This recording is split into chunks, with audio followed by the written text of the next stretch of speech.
Okay, here is, I promised to talk about von Neumann architecture and something that could actually apply to neural networks or neural computing. So let's first look at the von Neumann architecture. Is there any kind of a stick here? Or? The important thing that I will be focusing on it is there's a memory, and then there's a separate unit that actually does operations on things that are stored in the memory. And if you think of the state of this machine, really the state is the content of the memory. So it's a huge state. If you have a gigabyte of memory, you know, that can contain a very, very, very large state. And then if you need something to compute, you fetch from memory, and then you use the operations in an arithmetic logic unit that do the transformations on the things that are stored in memory, and then you stick it back in memory, and that's how all our computers work today, and all our smartphones and wristwatches and whatever you have. And so, if you look at what people are think of what people are talking about in neural computing, they say, well, it is something. It cannot be a von Neumann architecture, because we know the von Neumann architecture. The computer that we program, they just produce such very rigid programs. AI has not been able to really produce the I part. It certainly has done the A part, but the I part is. I part is still pretty much lacking, and I would say, well, we don't have to rush into that conclusion right away. Let's look at if there's something else that might be worth thinking about before we give up totally on this architecture, and that's. Pentti, I'm wondering with the von Neumann architecture. So I had a thought, which is. Do you think that it could have happened any other way initially? Like, do you think that the von Neumann architecture is faded, a result of historical, just a purely historical coincidence? Or do you think that it just was, necessarily the ideal way of doing things, or initial way of getting started with computing? Well, I think we have to look at that in historical light. And before the von Neumann architecture, we did have analog computers, and even digital computers that worked in the same way that you would. The analog computers, you would have these switchboards, and then you would cable. It would have functional units for doing the arithmetic, but then you would use cables. It's like a switchboard in an old-fashioned telephone exchange. You would do those, and so that's the basis on which then the von Neumann architecture came. It replaced the switchboard with the stuff that was first. It was on some paper tape loops, and then eventually, hey, we can put this. Quote, wiring, we can actually describe the wiring with things that are in the memory. And so I would say that's the history how von Neumann architecture came about, is that not only do we have units that can do the mathematical operations, whatever the additions, multiplication, whatever you need, but the instructions in the sequencing, that can also be stored as stuff in memory. So, in that way, I would say it certainly was a natural growth of what was before, but it may also be that it was the only next step to proceed at that point. And so, in my talk, I sort of stay still within that same framework and see what could be done to von Neumann architecture so that it could maybe produce more flexible and more intelligent computing.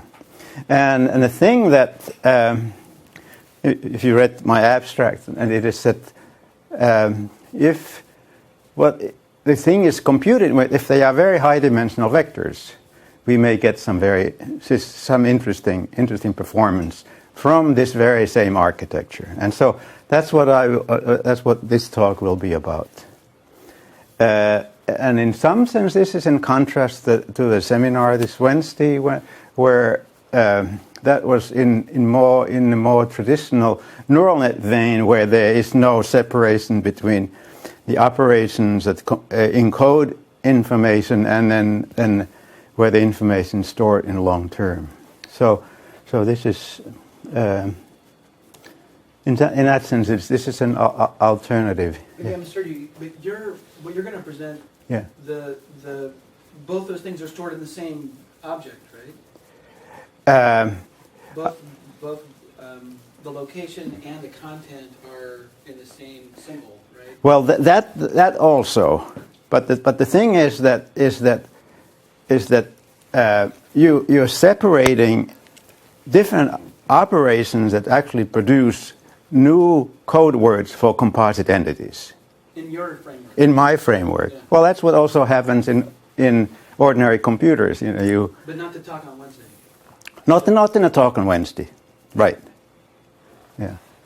And so let's start, just look at ordinary math, ordinary arithmetic. That's and these are not when you learn math. These are not the words that they teach you in elementary school. But then by the time you're in college, you actually start using words like associate and commute. And so I've used those words here.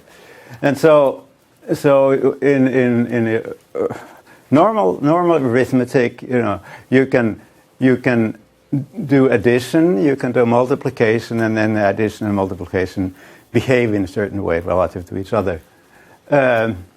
First of all, it doesn't. If you're doing addition, it doesn't matter whether you do add the first two terms and then to that the third term, you get the same result. And then there's a zero element in ordinary math, and you can add it to any number, and then you get the original number. And then there's a minus element, or inverse, you could call it the additive inverse. Every element in this amount of numbers has a minus number. Actually, that was in history of math. That was also a big discovery. We have these minus numbers. And then this commutative, the order in which you add doesn't make any difference. And then we have another operation, multiply, and same thing there is that it doesn't matter in which order you multiply the things, the first two. And then in multiply we have an element that doesn't affect what there's this element called 1, or unit, multiplicative unit, and then there are reciprocals that when you multiply 2, you get that unit element 1, and again the order in which the commutative order in which you multiply doesn't make a difference with ordinary numbers. And then this is the interesting thing that you distribute. If you have a multiply over a sum, then you can put the multiplier in each of the terms in the sum can be multiplied and then added together. And again, because the commutativity this works in both ways. So this is all very familiar, and even if you didn't use those terms, you probably, by the time you were out of high school, you used those very comfortably, and then only later may have learned this terminology. And the terminology that we use in university is the algebra. People are afraid of algebra, but it really boils down to things that we know very well. And so in this case we have a set that has two binary operators, plus or sum and product, and then you have some sort of. In here I've used these square brackets over around the sum, meaning that this is not the arithmetic sum, but it is the sum in a more general sense. in algebraic sense, multiply here. This asterisk multiply operator is some operator that works in this general sense. And then, so in here again, you have in this you have a unit element that you can multiply to get it doesn't affect the result will be the same as the other term, and then you each have inverse. I mean, these are definitions of algebraic field. You have every element has an inverse that when you multiply the two, you get this unit element, and some of these fields actually the multiplication can be done in either order, and they commute. If they don't commute, then it is called a skew field. And then there's a distributive law. So this is just what was on a previous screen. This is just written in yeah. But you left off some of the conditions for addition. So fields don't have those things in general. No, they are the same. Oh, they are the same. They are the same. Right. Okay. They are the same. Oh, yes. Yeah, field. Yeah. But then, let's see. Does this kind of thing? I mean, this was just general. We started with just ordinary numbers, and then just gave a description of a field in algebra, and then does this kind of thing actually work if the elements are just bits, binary? If the elements dealing with are a binary, and do we get a field out of that kind of thing? Yes. I'm a little fuzzy on this object of what's a field. What's the field? The definition is contained in here.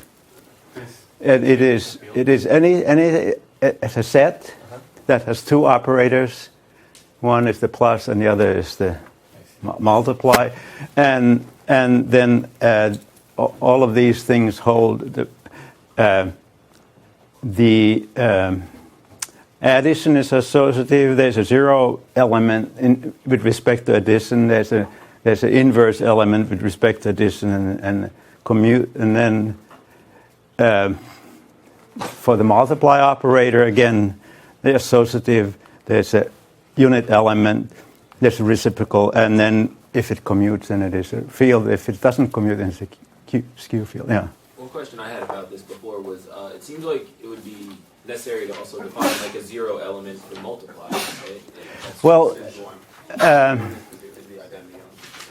I mean, there's some other element that when you multiply by zero, you get zero always. Yeah. That's zero from the addition that you get. You can derive that from the. Oh yeah. Yeah, I think it's implied. Yeah, I think it's implied. First of all. Yeah, I don't So multiplication, like. Yeah. Okay, basically the definition of field is that you have this set and you have two binary Binary. operators on it, and it is an abelian group with respect to each operator, and then the distributivity defines the relationship between the two operators.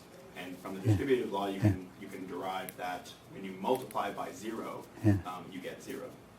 And it's the same zero element. It's the same zero element. Yeah. Addition zero element. There's these. Like, don't think of the zero when it's defined up there for addition as zero. It's an identity element such that any element that is acted on by this addition operator with zero will give you the same element back. Same thing goes for one in multiplication. And when when they conspire in such a way as defined by the distributive law, you end up with the fact that things multiply by zero give you zero. But it also means there's no reciprocal for zero.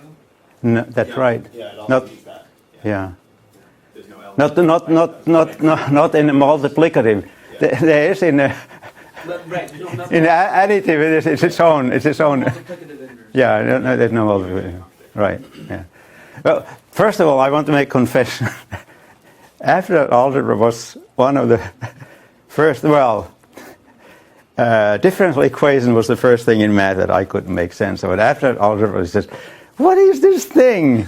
And it is funny that now many years later, decades later, that's the thing that we have to start thinking about in terms of.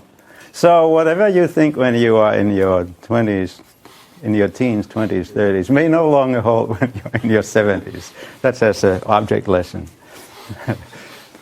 Anyway, so let's just go on. Does this whole thing, like a notion of a field, can we have a field if the elements are binary?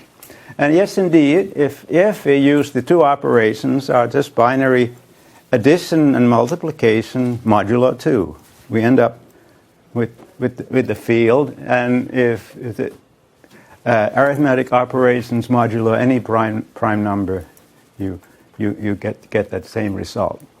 But the interesting thing is that we're not actually interested necessarily having a system that satisfies all the axioms of the field. We're interested in a system that gives you some computational properties that are useful. And so for the binary case, I will just say, okay, you can have a field using binary elements, set of binary elements, but you can also use some other kind of operation. You still need a addition and multiply operation that follow some of the same rules that you'd have for the fields, but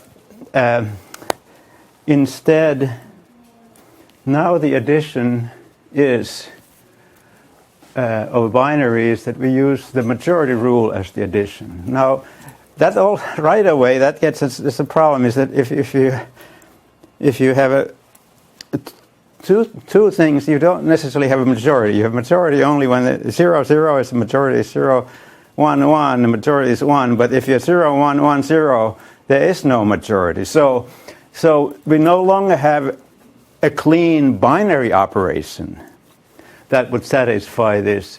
But if the number of elements that are being added is odd, we actually do have a perfectly good addition operator, which means is that you just take a threshold at sum and you threshold at the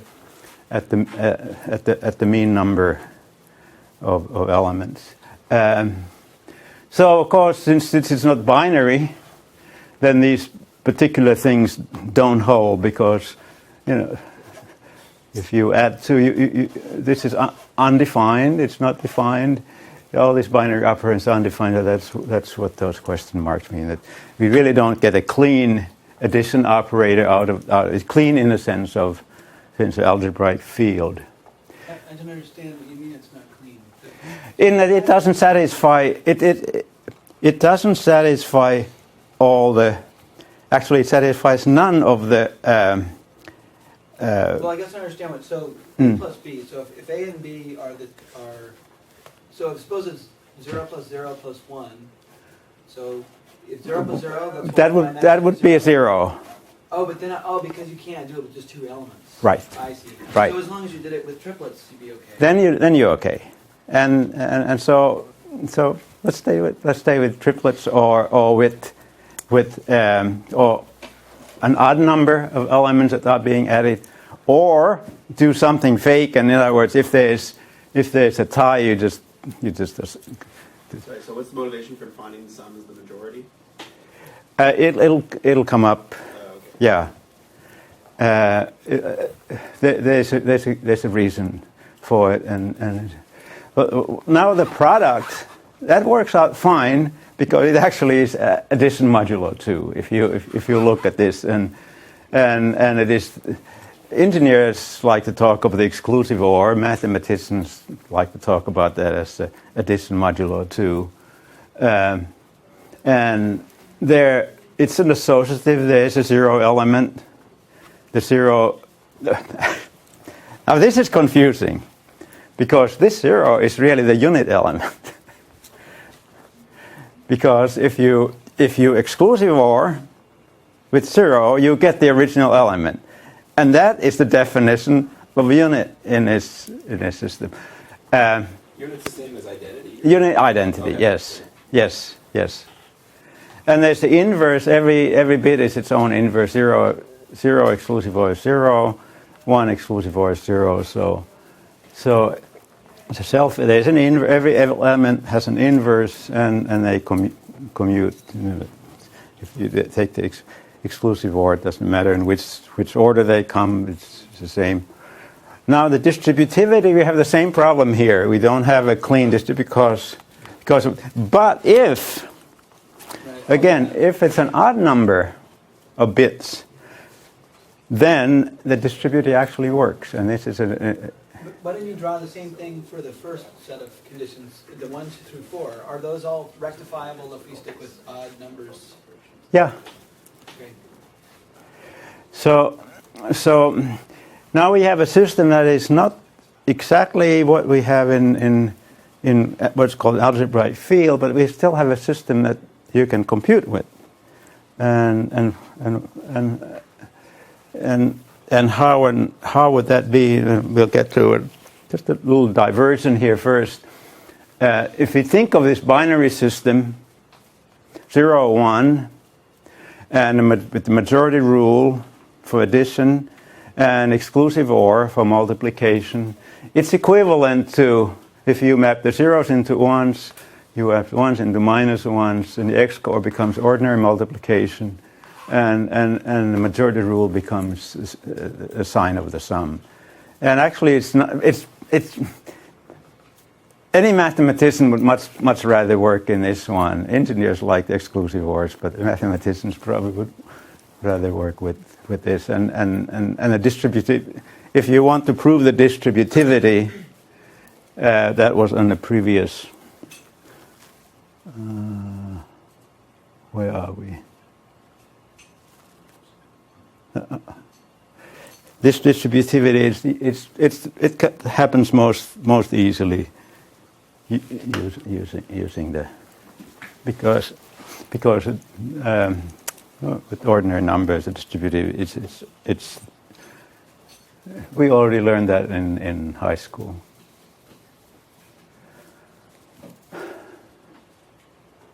Okay, so that was for a single bit, and now we want to go to something that has lots of bits, like 10,000. That's and so how would we do it? Binary vectors, 10,000. We just now have an operation where each bit position just does the same thing as was on the previous couple of slides. And when we have this high-dimensional binary vectors, we can compare them for similarity, whether two things are alike or different, and Hamming distance, or you could use cosine. Any of those, they're sort of equivalent. And here's the interesting thing, and here's sort of to answer your question, why this funny majority rule. It results in addition of vectors where the addition produces the result of addition is similar in terms of Hamming distance. It's similar to what went into the sum. This is also true if you just add real vectors that are standardized. High-dimensional vectors. If you take 5, 4. But a small number of high-dimensional vectors that are standardized. You take their sum, and you compute the cosine of that sum vector with all of the thing. The cosine it approaches the smaller the number, the closer the cosine is to 1, and so that's the reason. That's the reason for this kind of addition that we're using here. Yeah, a question? No. Yeah. Okay, then the multiplication is exclusive OR. It has an interesting property. It produces a vector that is dissimilar of the things that went into it. And these two actually are very important thing in what follows. Is if you want an operator that you put a bunch of things together and it produces a vector that is similar to what went into that bag, as it were. Or you have another operator that when you use that, it just throws it in, and it's a totally different part of space. Dissimilar means that it's somewhere else in the space, and similar means that they are close together in a space.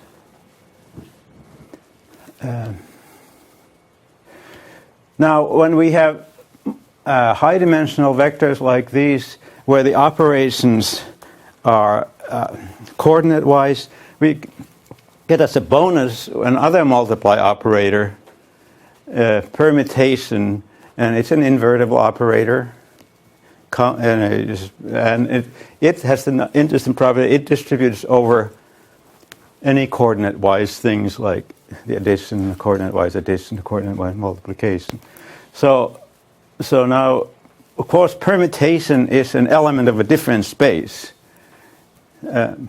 So it could be thought of as multiplying by a constant. There's a constant that you multiply with.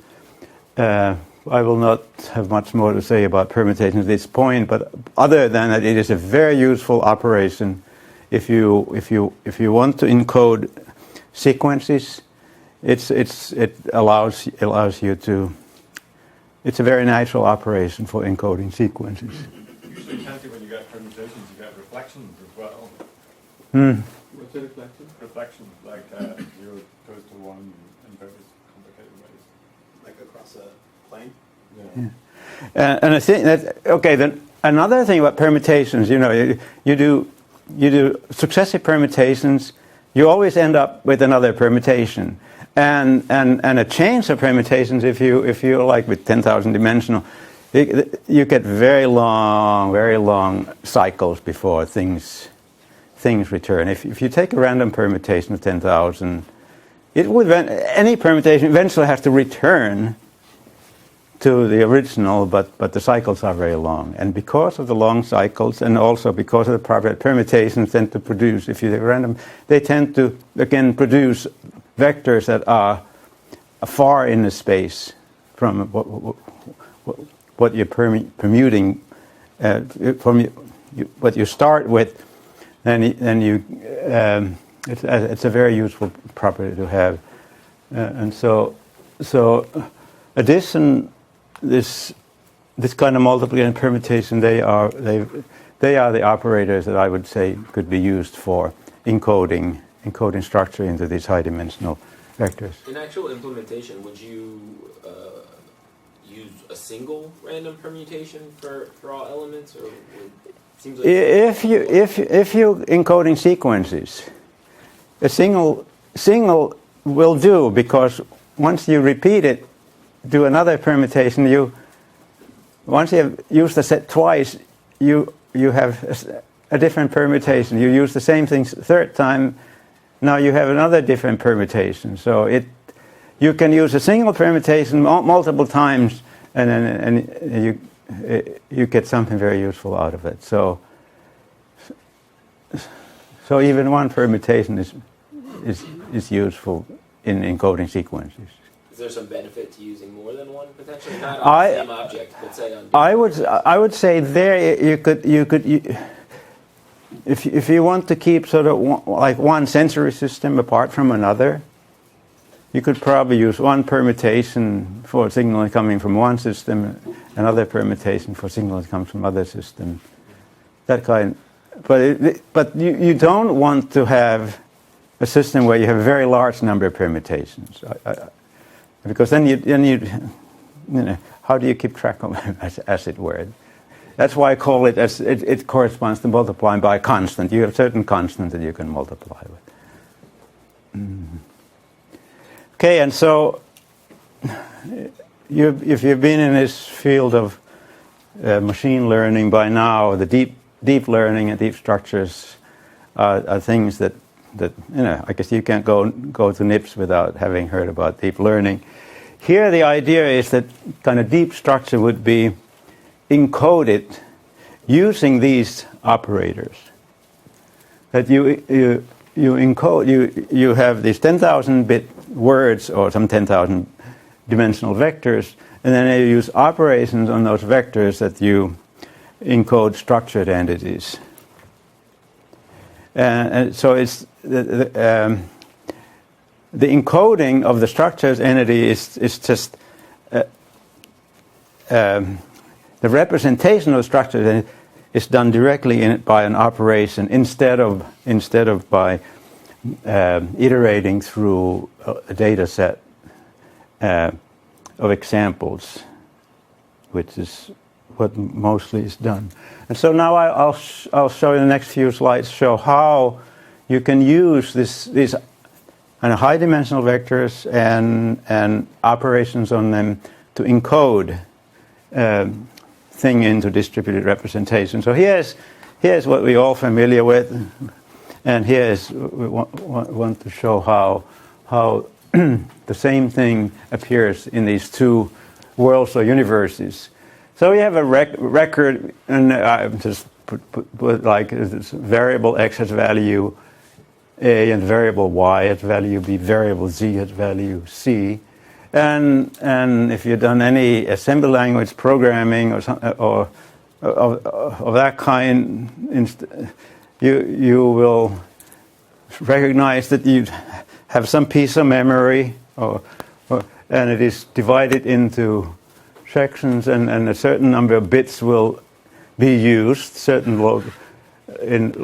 used to store the value a, certain b, and another set of bits to store the value c. This is what databases are all about. Databases, if you look at database, they have fields that contain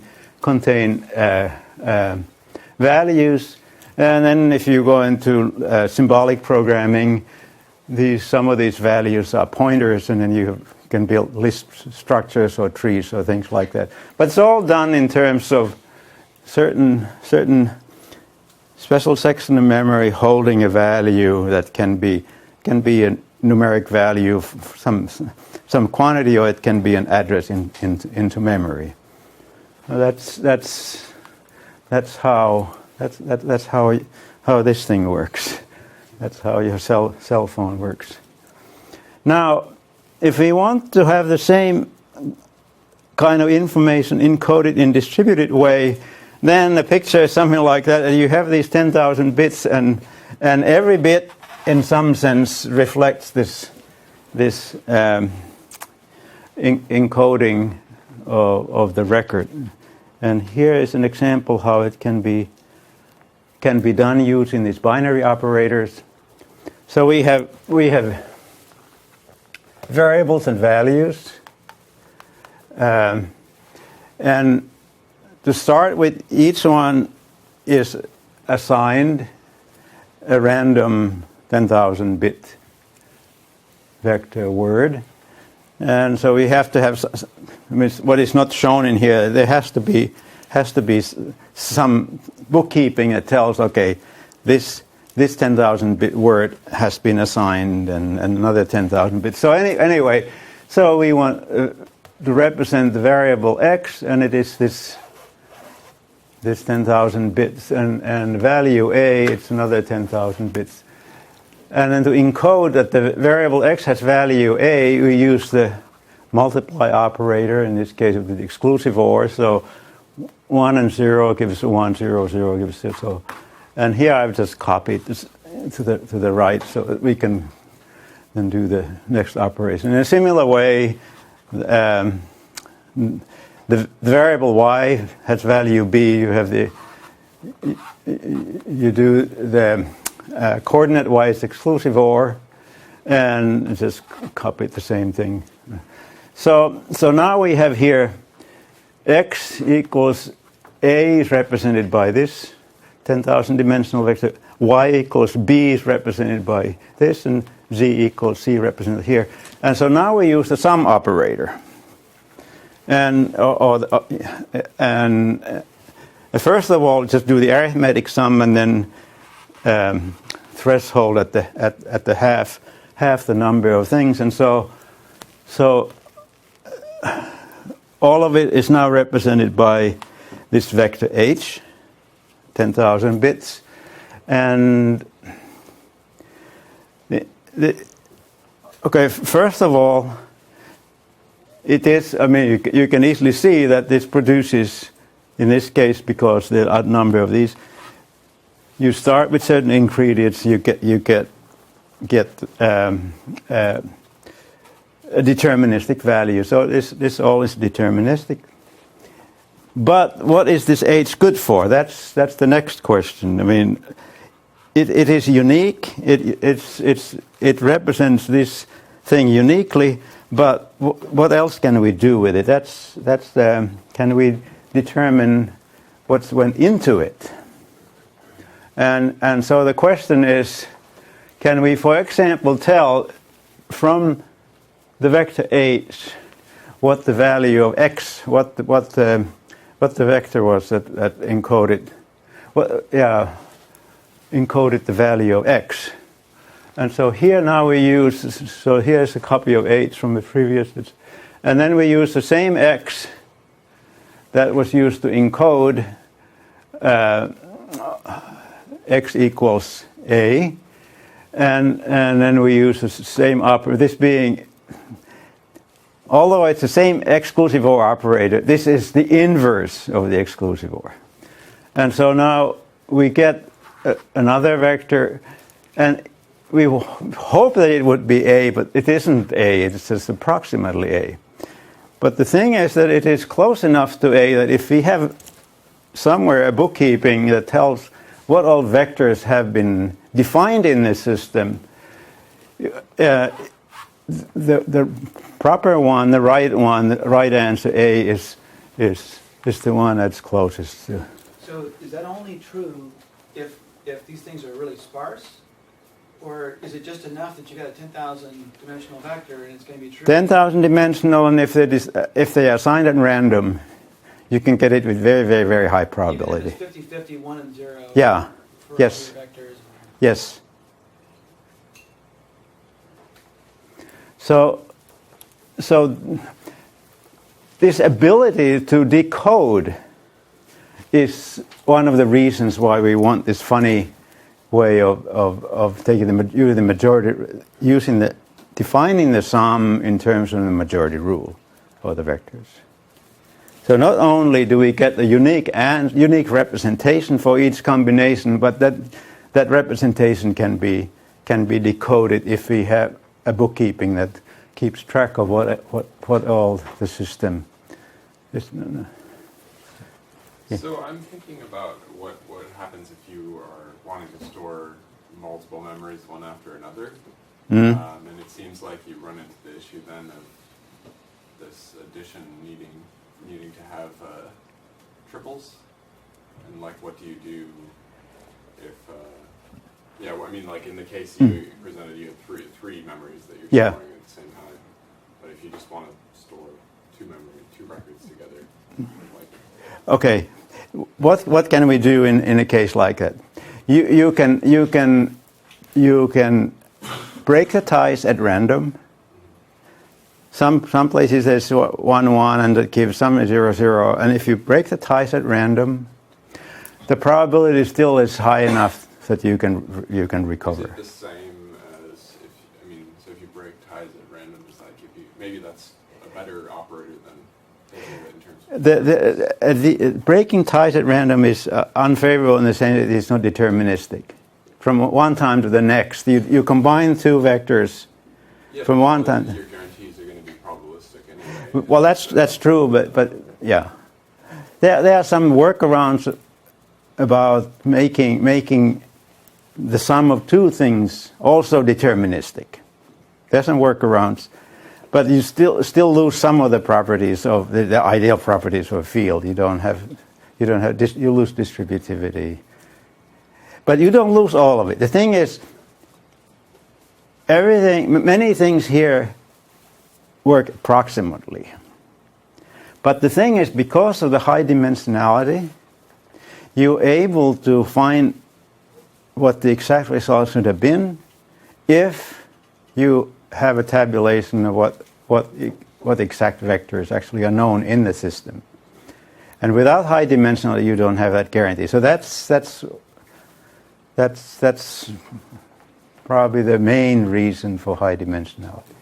And I guess so. Then the other question is thinking of things if you want to store things in an online fashion, rather than like you have a whole giant list of things that you want to store them together. It seems like it would cause maybe I'm wrong, but I think you would get a problem if you have your current state of the memory and then you try to add in a new binding for a variable, that will bias toward the current, the new binding that you add in is going to destroy other bindings. Is that? I would say because of the distributivity, things work in that sometimes you get results. So I may make this look like it's very straightforward. No, you really have to work with these things and see what kinds of problems you can actually work with and solve with these systems. So this is very, I would say, very basic theory that I Mike, did you have something? I don't remember. Okay, all right, it'll come back. You're answering the questions. Yeah. Here I've just put whatever was in that previous picture, I've just put it into words and formulas. So the vectors for the variables and values, they are randomly assigned binary code words. And the binding, if you think of associating a variable with the value, it's called binding, is done with the multiply operator. And also the unbinding is done with the multiply. You just multiply with the inverse. In this case, the inverse happens to be the same operator. And the holistic record, it's a threshold, it's sum of bound pairs, so it's a sum of products. In this general algebraic sense, you using a sum of products. Well, actually, I will ask a question there. You showed the sum you used, I thought 2 slides ago, was not the sum in the sense of the addition operator in your field, right? Or not field, whatever it was. This sum. I thought. Oh. Look, here's the sum, and then this when you put the brackets around it, then you get the. I'm confused. That's just a winner. That's just a threshold. That's plain old sum you have. Yeah. This is a plain sum, and then you just threshold at half the number of elements that went into the sum.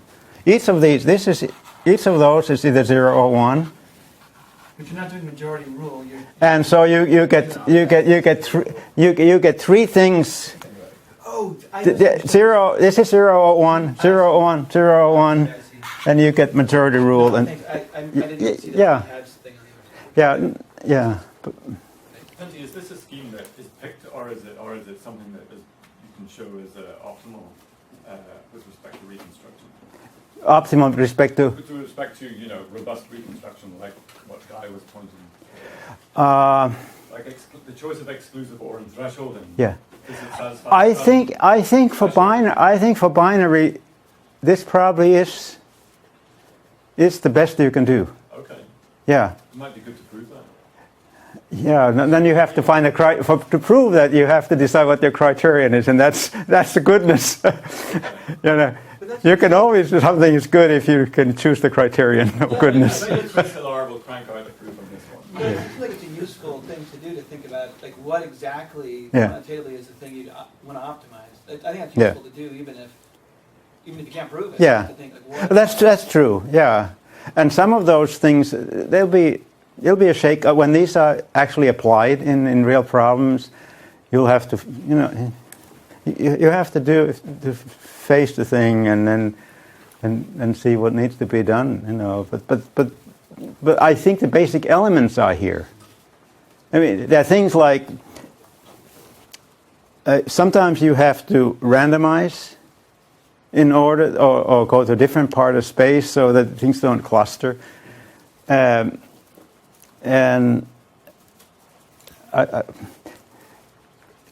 I think all those things can be done. We just don't know yet what the problems are until we actually try. Yeah. Okay,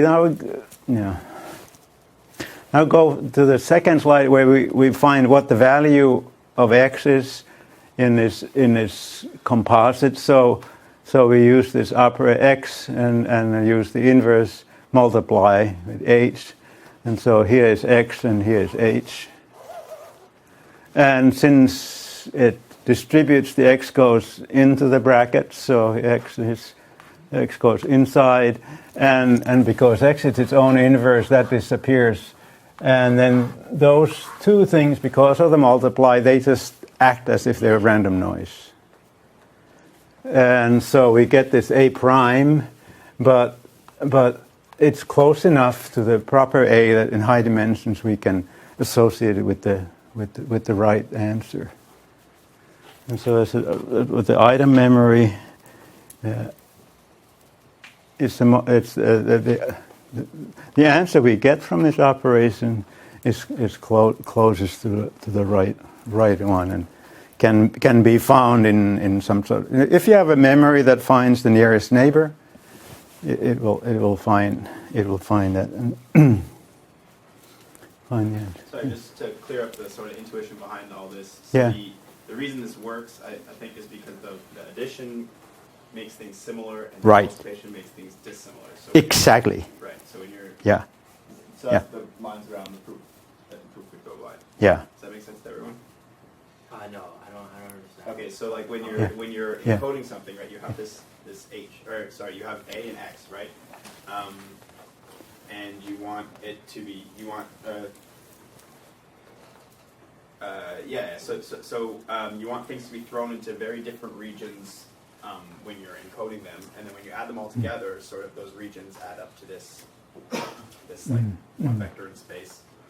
And then when you decode it, the more disparate all the encoding ones were, the less probable it is that you're going to mix them up when you decompose that vector. Yeah. Right? Yeah. That's why you want That's why you want one operator that in some sense it looks as if it has random. It throws it random in the random different part of the space. Yeah. So why is it that when you multiply by a, you get a out and not the other one?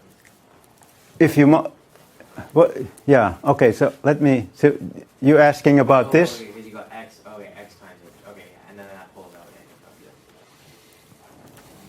Because two things. One is a distributivity, and the other is a self-inverse. So I guess x times y times b doesn't look anything like b. Yeah, it's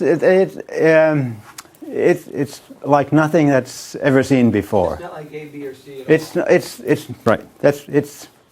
It's nothing like any of those. If this was a sum operator, it would be like each one of them. But since it's a multiply operator, it's okay. Then a couple other things that I don't have in these slides, but I was thinking about.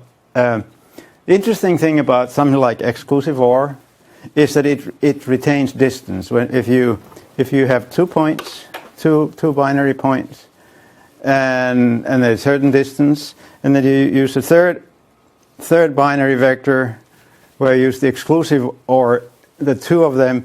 Now they are in a different part of space, but they are the same they retain the same distance. And so if you have configuration of points, you use a multiply operator, that same configuration, it just goes into different part of space. The distances are preserved. Exclusive OR preserves distance. Hamming distance, yes. And So I'm trying to think about this in terms of the resources you need in order to do a good job representing a certain number of memories. Like the space is gigantic. yeah, all space is 2 to 10,000. We don't have enough particles in the universe to. And I'm trying to, maybe this isn't the way to think about it. Maybe Yeah. this isn't what's useful or the right way to think about the system, but is this a reasonable allocation of resources? Is it what the power of this, I guess, is that it's multi-purpose and it seems to work pretty well without having the special case things. You can store a bunch of these things and call them using these fairly straightforward operators, right? I'm just wondering, Like if I'm gonna do this instead of doing the thing where there's dedicated fields. Yeah. The dedicated fields, I guess, has an advantage, and then I'm, in some sense, allocating space. And Only when you need it. only when you need it. Yeah. Like I don't Right. lose space, right? I Mhm. get in the things I Yeah. want. Yeah. Well, and I guess you could argue that that Yeah. also depends Yeah. on Yeah. how good a job I did Yeah. at coding the things before I decided to allocate the space for them. I'm Well, wondering, yeah. does this get close to the same limit of how much stuff I can store with the resources as the other approach? I would think not, Yeah. but maybe I'm wrong. Well, the thing is, what you get with this is that you don't have to represent things exactly. You can still identify, just like in a biological system. I mean, you never see the same person same way twice, and or the same. See, and so I see. so So it softly handles, like if you keep adding Right. stuff and it doesn't do a perfect job anymore, Yeah. that's okay. yeah, and the people now in nanotechnology, people say, we can build circuits circuits of any size. It's just how should we build them? What operators should we use? How do we? And so I would say this is going to be practical in some of our lifetime. I mean, it is practical in the sense that it can be built into hardware. And it is 20 years ago, no, but it's nanotechnology. I mean, what they promise us, what HP is promising us, maybe they promise in blue sky, but still. The hardware guys usually deliver, the software guys, Yeah, and so in some sense we're sort of working on a theory that be ready for the engineers when they need it, as it were.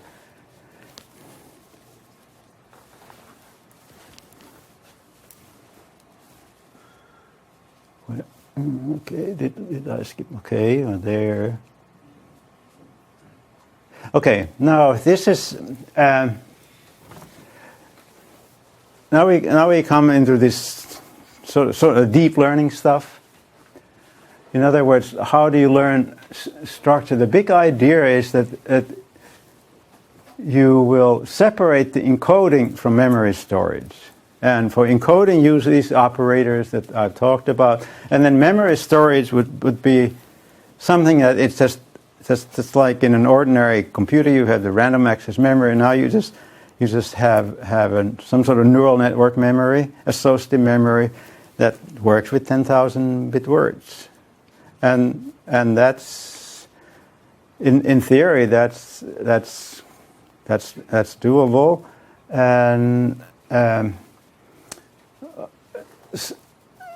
and I think it's also doable in terms of engineering.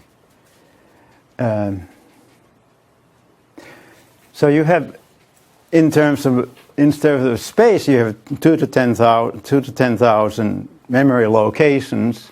So there's no practical limit. You can never build so much memory.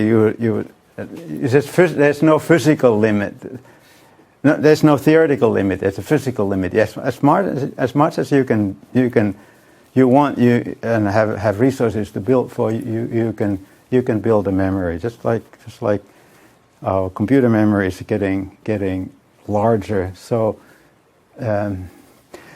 these kinds of memories can be built so that you can store a lifetime's worth of experience and learning. And when you want a composite entity, when you want to combine several things to represent a combination of those, you can now do it very fast. You don't do thousands of iterations. The result is robust in that you have learned certain amount of information. You can store it in memory.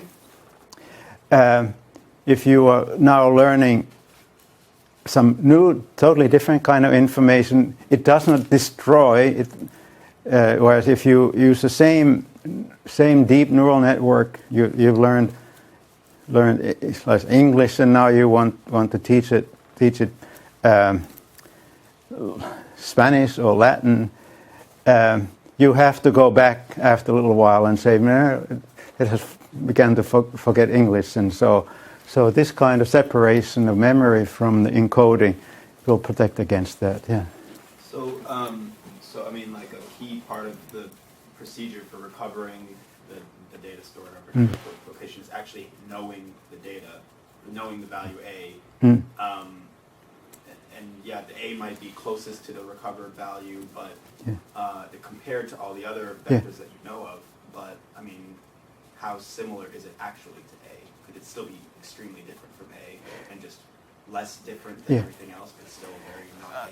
This is a peculiar thing about high-dimensional spaces. If you like, if you take 10,000 dimensional space, if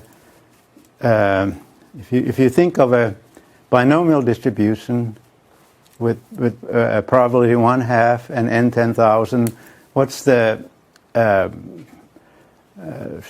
variance? Is what is it? NPQ. What's the variance with 10,000 dimensional binary distributions? Well, let's see now. 8, maybe. It's not.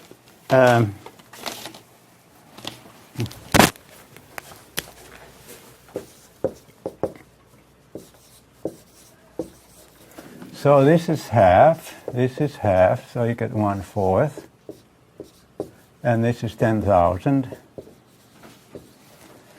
and so 1/4 of n,000. What's that? 2,500. The square root of that. So the standard deviation is 50. So you have this 10,000. And if you take 2 standard deviations either direction, you are 50, 100, 200. Within 200, you have this 10,000, and within 200 is the 95% of the. No, what is it? 2 standard deviations. It covered 95%, somewhere there. 95 in the space is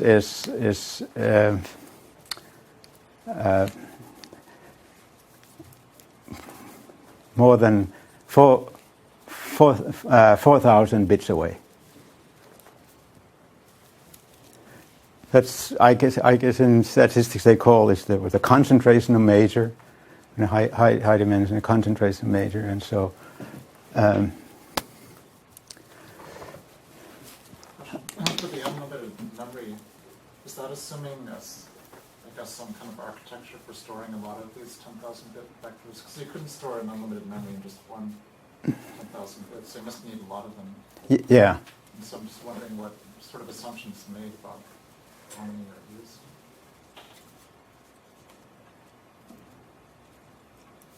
How many? Well, I guess I just don't understand what the unlimited memory, how that relates to the using the 10,000-bit word. Because if you just have one, obviously you can't just store everything in one word, so you need a lot of them. Yeah. But if you had a lot of them, the architecture wouldn't necessarily be important. If you just have the fixed field approach, then if you have a huge memory, you could also store. I don't know if. See, I did some work what's called a sparse distributed memory. I don't know if that would answer your question. I mean, how what the actual hardware requirements would be for that kind of thing. I guess what I'm wondering is what is just the relationship between the feature of having unlimited memory and the architecture of having 10,000-bit words.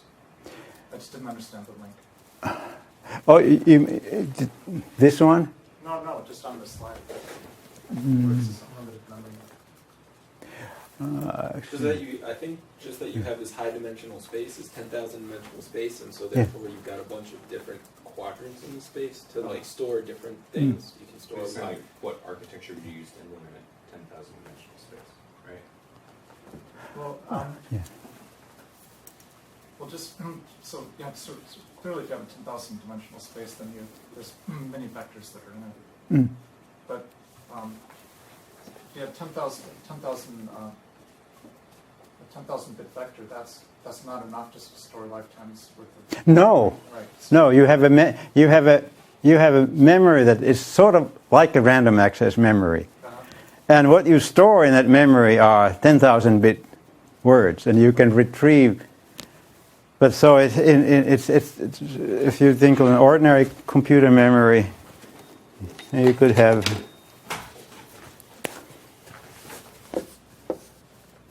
32-bit words, and then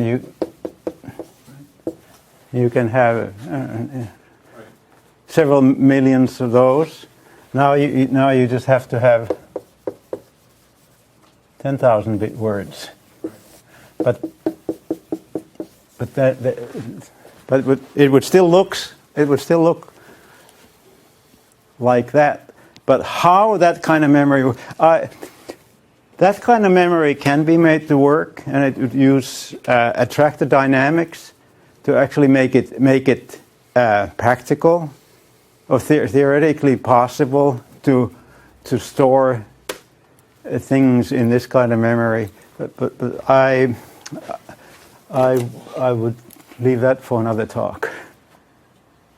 So say you bound a bunch of things together into one vector, right? Yeah. Several memories, and you want to extract them. Do you have to go through as many 10-dimensional vectors as you have in the memory to check whether it's A, B, C? In some sense, yes. But the thing is that this can be made parallel. Oh, okay. That's this memory would work by dynamics and parallelism, so that retrieval times would still be reasonable. This is where things look more like traditional neural nets. It's how the memory is constructed. It's and how the encoding is done does not look like traditional neural nets. It looks more like von Neumann. Yeah. So it seems to me like one of the reasons why the von Neumann architecture has been so popular is because of the fact that it's programmable, right? Mm-hmm. We understand how if you want to create a computational system that has some behavior, we know how to teach people how to do that. Yeah. And I guess it just seems like I'm missing. That's what I would really like to hear more in your picture is if you wanted to teach a programmer how to program on your architecture. The answer is you think of a good problem, and I have several good problems. Certainly, language provides very good problems, and then you start working on those things. You try to. Does it have to be? I mean, is it? You try to. Is it going to be like you have to very carefully select your problem to work on this architecture? Because in that way, I mean, if that's the case, then it almost seems like, well, maybe why stick with the von Neumann architecture to begin with? Because I don't know. It's kind of like it seems like that doesn't really seem very generally programmable. If you have to be like, well, is my problem as well suited for this architecture? Okay, first of all, I want to get out of this slide, and that is because a future slide will address your question. The system built in this way is more robust than what you can now get with the deep architectures, and this is very important, I think. It's understandable in the sense that you can analyze. You get a result. You can actually, because of this group and field structure, you can analyze and see what it should be, the probabilities. And whereas in the deep learning thing, about the only thing you can do is simulations. Because here you can also simulate, but now you have a system that is also analyzable. And then the things that we have examples of, worked out examples of, you can learn from examples. And instead of programming, instead of programming in traditional sense, you really have to start looking at, how do you get good, useful information out of these things? How can they transform information in a way? And I would say for the next near future, this kind of thing would be done in conjunction with the ordinary computer architecture, where the traditional programming would be used to control a system. For instance, system that learns from example. Another is this. We have worked out an example. I've worked out an example where you can ask, what's the dollar of Mexico? That has no real answer because Mexico doesn't have a dollar, but it has an answer to most of us who know, certainly Americans, and know dollar is a monetary unit, and a little bit about Mexico. I think for most of us, the answer to that question is what's the dollar of Mexico? It's peso, and that kind of thing can be computed with these operators. And then there's another thing that I will not have really time to. I will not go into this here, and that is, you can map composite structures using the multiply operator. And that is something that's in ordinary computing. In ordinary computing, you don't have this. You don't get this out of the representation. From ordinary computing, you don't get learning from examples of the representation. In ordinary computing, you will not get. You will not have a simple operator for mapping between structures, and so I would say the first step is see what you can do with these. Use them in conjunction with ordinary programming, and then maybe you come up with some bright ideas as you know, better bright in the sense that they are more natural and more close to what would correspond to how humans learn from examples and seeing stuff and learn to speak and deal with the world. So even though I don't have an answer, I have an approach toward an answer, and that's and the area where I think we can get very good examples is language, the kinds of things that Ilya was talking about here Wednesday. Language, you know. But before I get to my last example, which is about language, I want to mention that I have used binary here as a way to explain these simple concepts, to try to make them very simple. But the vectors could also be real. And there's the operator as the vector mean would be a reasonable addition operator, and circular convolution could be the multiply operator. Or they could be complex. The vectors can be complex, multidimensional complex. And the vector mean there again would be an addition operator that it's close. So the thing is that the sum is close to what goes into the sum. And then component-wise product or addition of phased angles, it again produces a result that is dissimilar to what's being added. Oh, then there is multivectors of geometric algebra, and in other words, we're talking of a thing that is not specific to binary. You know, just high-dimensional spaces of different kinds have appropriate operators that have desired properties, and so I think that's a very wide open field. Have you ever done Clifford algebra architecture? Well, this is close to geometric algebra. Yeah, and there are some papers I've seen. On the kind of stuff you're talking about? Yes. They took my binary stuff and they said we can do this in Clifford algebra. Awesome. Can you get that to me? Yeah, you want the reference? Yeah. I'll dig it out. Yeah. So I feel like when you're presenting, so there's sort of two stories here. Yeah. The algebra, you want the certain algebraic properties to your operators, like high-dimensional bit vectors, or maybe not bit vectors, but so you're trying to define like a new algebra with certain desirable properties, and then it seems like you, when you're talking about how to use that for architecture to do computation, your main focus was on presenting, oh, this is how we use this algebra to do storage and retrieval. Am I...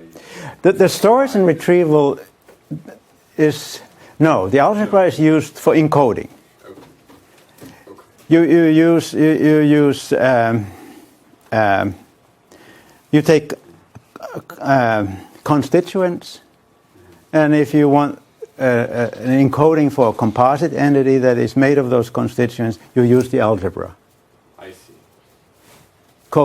Yeah. So the idea is this algebra should be useful. I mean, I guess I just basically the only thing that I'm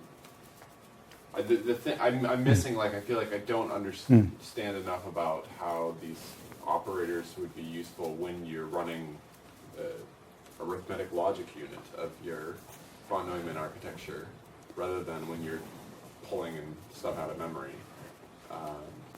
The arithmetic logic unit, it performs these addition function and multiplication function. It's just very hard to understand what. Yeah. I mean, you know, when I'm doing normal algebra, I'm using numbers that represent things. I'm not, you know, using random representations that are sort of. The question is, or at least as far as I understood it, is, you know, there's memory storage and retrieval, and then there's actual computing. Yes. Is this just for memory storage and computation, or is the algebra intended to be used to actually compute things as well? At this point, I've been using it only to compute what you compute. You can compute representation for composite entities. You can also compute a mapping. A high-dimensional vector can serve as a mapping and of between structured entities. It's also used for unbinding or to decompose structure into its parts. So the algebra operations are needed for working with these entities, and I don't know if I have a satisfactory answer. I mean, I guess partly I'm wondering, like, when you're looking at these individual algebraic properties that are desirable. I mean, there's certainly desirable if you want to in certain circumstances, but maybe, you know, like, I guess in particular is thinking about the summing operator and whether or not if you make that stochastic, so it seems like the main thing you lose is or sorry, not the sum. The summing operator. If you make it stochastic rather than doing this triplet addition, could you define like probabilistic algebra or something that would give you the same? I would say that you could determine its properties just in contrast to how it works in the ideal case, and see and find out whether it would work at all. Why is the ideal case necessarily? It's easiest to analyze. It's to me that having all of these properties are necessarily things that you want. I have to understand more about the sorts of computation you want to do in order to understand whether or not these properties are really desirable for. I mean, I think the algebra was designed specifically for memory storage and retrieval, right? And you do the computations to create these representations that are, you know, encodable and decodable. And then when you retrieve that value, you could then do your normal algebra or whatever on all these things. But like, it's mainly designed for memory storage and retrieval, right? The algebra is it's for encoding. I would say it is for encoding composite entities, decoding composite entities, mapping between entities. Each point of the space is, in some sense, it could be it could represent a concept. It could represent a family tree. It could, and then you can map with the algebraic operations. You can map between the things. And well, in some sense, you're right. It is memory retrieval. You know, that's right. Computation is also memory. Right? A computation can also be considered memory. Yeah.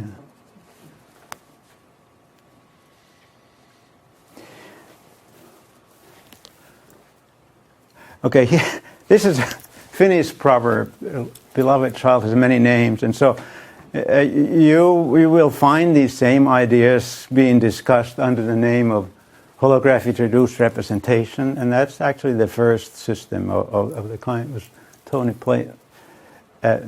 Plate's thesis for Jeff Hinton. Then there's some people from Russia who have a context-dependent thinning, and there was a paper on that in neural computation. Ross Gailey, who has visited with us, he has used multiply, add, permute. In other words, taking those as then, so he gets his map architecture. Gailey and Levy have used vector symbolic architecture, and this is so in answer to when in a traditional AI people it says, you cannot do symbolic processing with neural nets, so they put that vector symbolic into the name and then discuss some examples with people who are more familiar with traditional AI. Chris Elias Smith's Spawn architecture, semantic pointer architecture, unified network, that's what SPAUN stands for. I think there was a paper in Nature about half a year ago. We should probably have a journal club on that. This is a more recent paper. It's neural computation, and they use the matrix binding TBAT architecture, and I've used the term hyperdimensional computing for this kind of thing. So these are terms that you can Google and get into the same universe, as it were.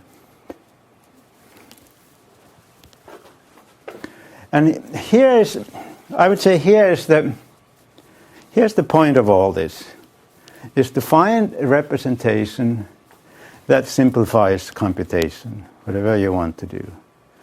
And we know that the binary representation makes arithmetic fairly imprecise. If you have a binary representation, you can build a circuit that produces a representation for the sum if you give two numbers in binary, or you can build a circuit that produces the representation of the product. And so the whole point is, now we have a different set of tasks to do, and they have more sort of to do with how we think, how we communicate. And so what would be a good representation for working with it in this domain? And I would say at this point, I'd say these high-dimensional representations and the things I've talked about before, they look very promising. And so I would conclude with this example of semantic vectors. Ilya's talk on Wednesday, they produced semantic vectors and showed how they are geometrically related to one another, the present form and past form of a verb, and in different verbs they would follow the same geometry. This is similar. This is pretty much the same thing done in a different way. Same in the sense that we want to produce high-dimensional vectors. They could be high-dimensional vectors that represent letters of the alphabet, or they could be high-dimensional vectors that represent words of the language. And my example here is about high-dimensional vectors that represent words of a language, and they are called semantic vectors because somehow they should reflect what the meaning of those words is. You cannot get meaning other than that you can say, okay, it sort of means, this means the same thing or similar to. So I don't think there's any absolute definition of meaning, but it's all relative. But anyway, so words are represented by high-dimensional vectors, and they'd be learned by reading text, just like in Wednesday's example. And this is latent semantic analysis, probably the best known of these high-dimensional vector methods of getting high-dimensional vectors by reading text.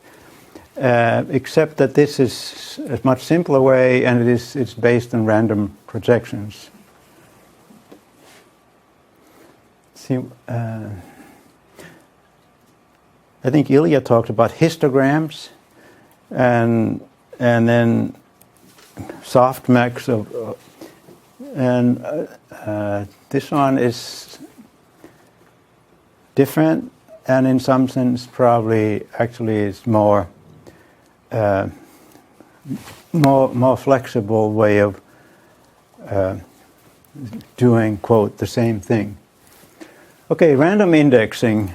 And to explain the notion, idea of random indexing, we need two kinds of vectors. And first of all, there's the vocabulary. Vocabulary is all the words that appear in some huge amounts of text. You could go on the internet and scan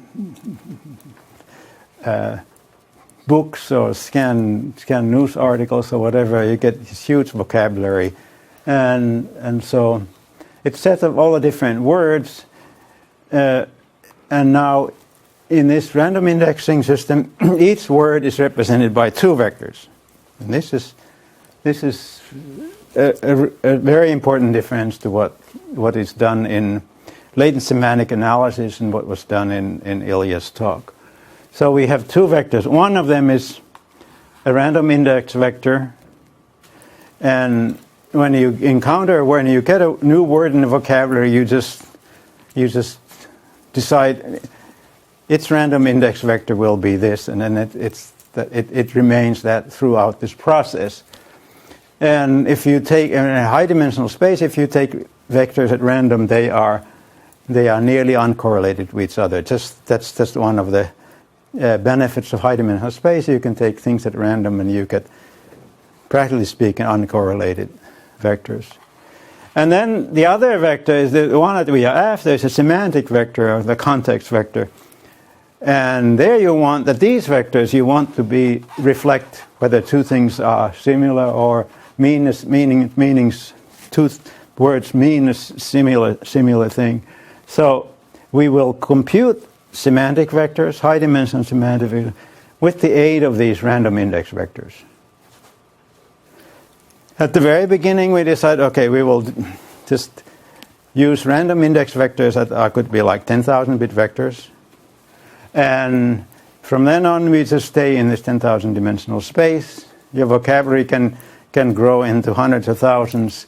We never need to go beyond 10,000. You have to have an additional bookkeeping that relates actual words into the random index vectors. But that's straightforward bookkeeping. Okay, now how you deal how do you compute these semantic vectors?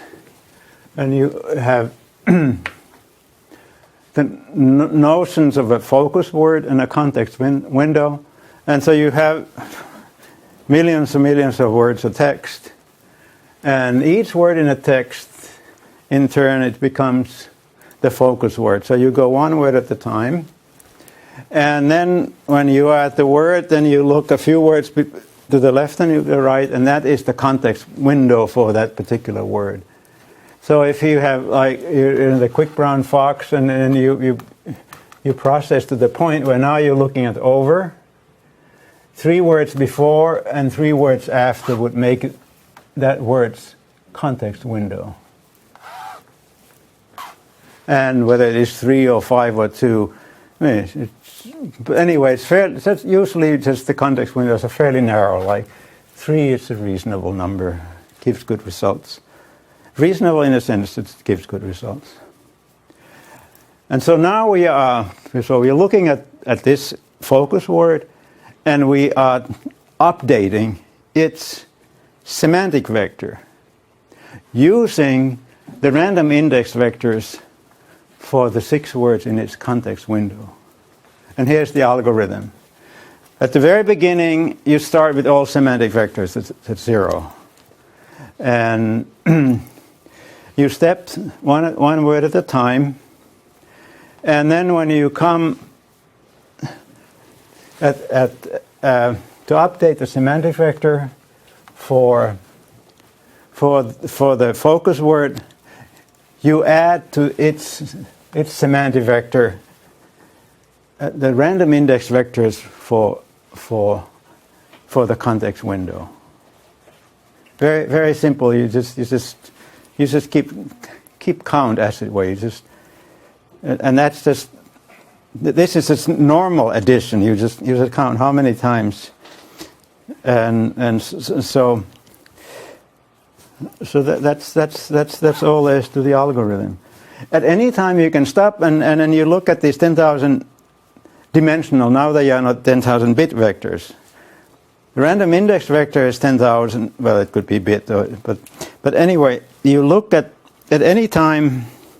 You can stop and see at the resulting semantic vectors. They are now the sums, and you can compare those with cosine. Is a good way to compare vectors, and you will notice that after you've gone through several millions of words of text, that like color words will have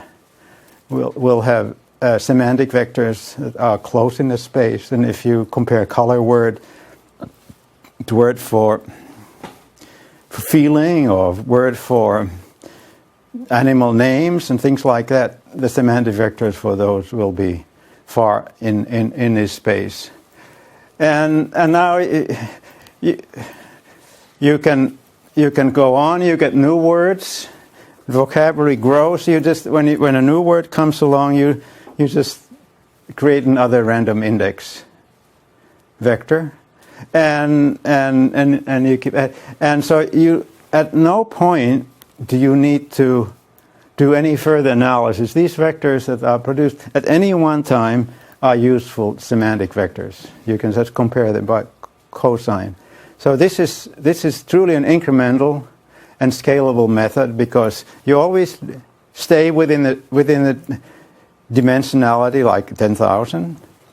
And at any one time, if new vocabulary words come along, you just cook a new random vector to take that word into account in what is to follow.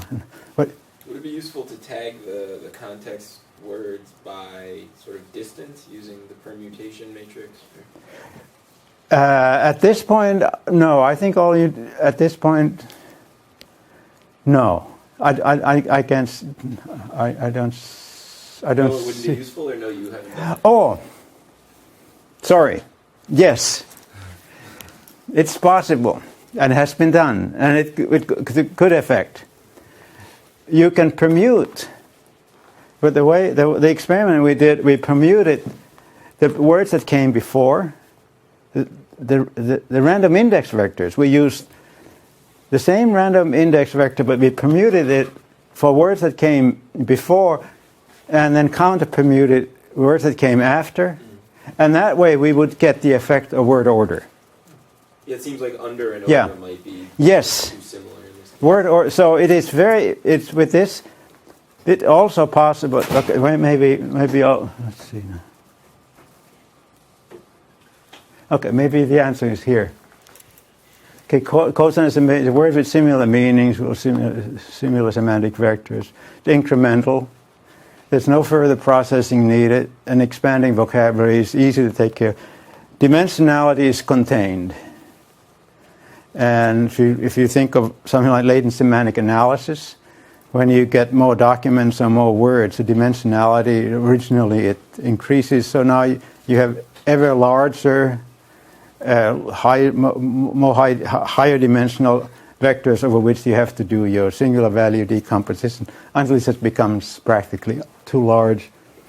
But here the dimensional is contained from the beginning, and it is easily extended to word order, and that's where by permuting the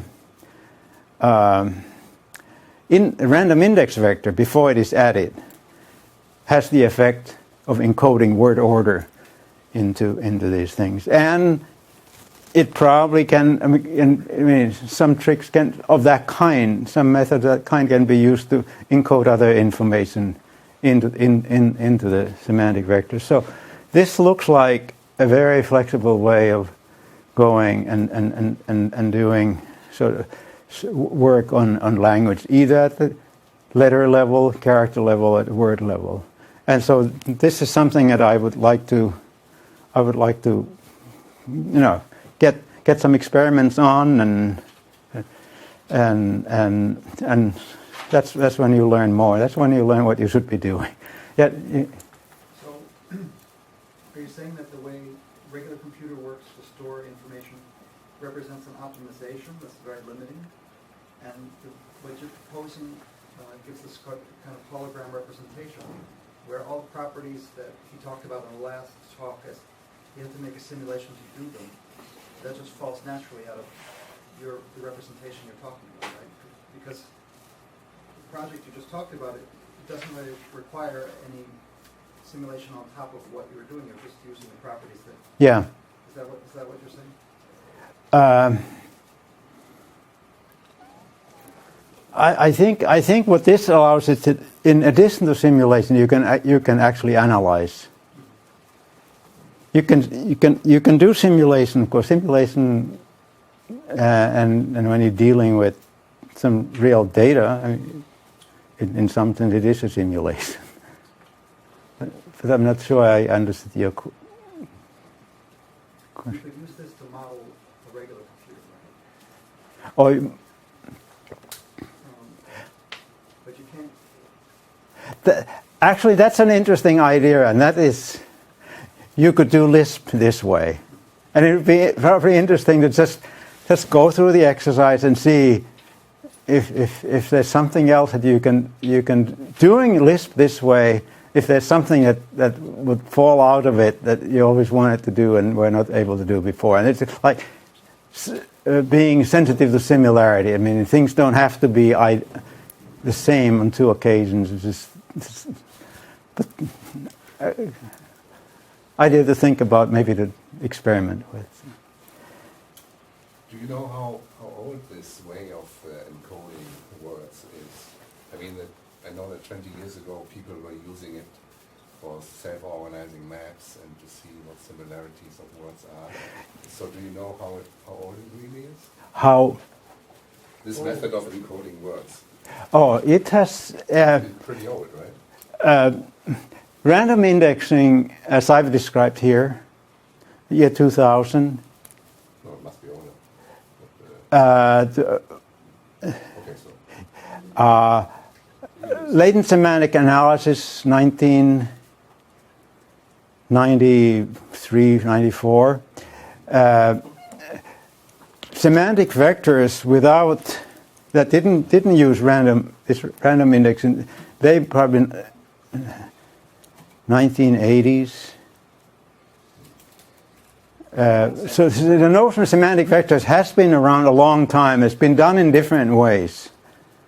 But the one that's sort of based on random projections, I think that probably is in the mid to late 1990s, as far as I know. It could be, but I just don't know. Yeah. But it's very similar in spirit to the core of Shannon's coding theorem. Yeah. You're mapping to a very high-dimensional space with Yeah. long code words, and they should be randomized so they don't overlap. That's why the coding theorem works.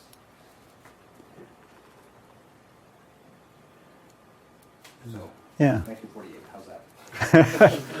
Oh yeah. So okay. So we go. Yeah. I mean, in spirit, I mean, not. We go. Yeah. In some sense we go back a long ways. Yeah. And also, I mean, radio frequencies. I mean, based on there being orthogonal representations, and its randomness just gives you nearly orthogonal, almost free. So as long as radio has been encoded out of the ether, we've been doing this. In some sense, yeah. It may look different, but I think fundamentally there's something very Does basic. anybody that work in this area deal with this, the probabilistic formalism where you would where you're talking about the probability of correct recall and stuff like that. You should be able to compute those things. From this, certainly, yeah. From the random index vectors, there's a lot of information other than just comparing them to. Also, this kind of memory, it can be used to estimate probabilities of something and confidence instead of just what you get out of it. No, but I mean, write down the equations for the probability that we get the right answer from decoding or from retrieval. You mean that Those approximate yeah, the approximate A, the probabilities that would surround your noise terms and your approximate A prime. Yeah. How far A prime is away from A and how likely it is to be confused with B. Yeah, that's an easy computation. That's an easy under assumption of randomness. Yeah, I have some graphs of those. Okay. Yeah, and it sort of comes to this magical number +7 ±2, somewhere in that order. That when you start combining too many, you no longer can resolve. Yeah. So.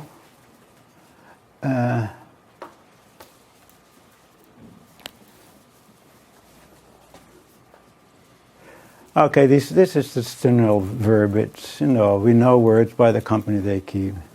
But this random indexing has many applications. Now, here I've shown just with sort of semantic vectors, but any sparse anything that is sort of sparse networks, who talks to whom, it can be this kind of sparse thing can be condensed in this manner and analyzed. And if you want to do further analyses like principal components, you can do in here. Everything is linear, so you can do your principal components in this space and get back to the original space. So I think it really comes from power of random projections and using them. So I guess that's I don't know. Is this the end or is this the beginning? We'll see over time. But anyway, thank you very much. It was fun, and let's keep on working on these ideas. I have a quick question. You mentioned this is used or can be used for like social research.